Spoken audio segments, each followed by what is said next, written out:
Hi, I am Michael Merriam. I am the author of Last Car to Annwn Station. It's a Queen of Swords press book.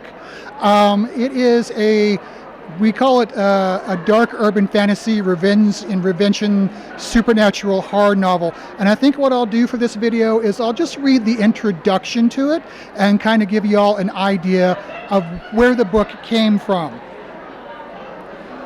So this book is a love letter.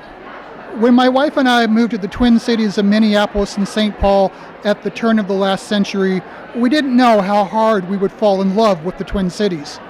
And when you love something, you want to learn everything about it, which is how I discovered the Twin Cities once boasted one of the world's greatest streetcar systems. There's a few of those cars running today, part of the Minneapolis Streetcar Museum. Remember this, that's the important bit.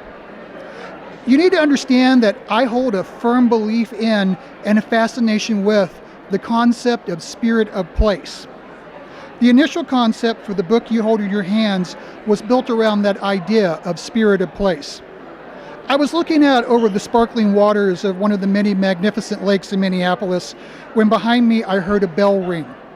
I turned around to find one of those big yellow beauties of a streetcar rolling up to the museum station. And that's when it hit me.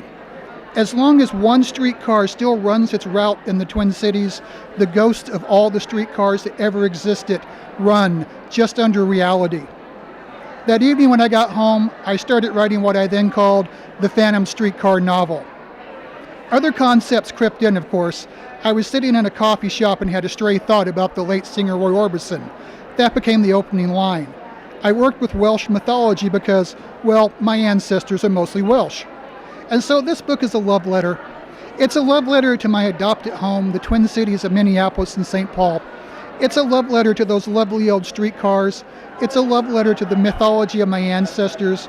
And at its core, this book is about the power of love, be it romantic, platonic, or something else entirely. I give this love letter to you, reader. Thank you.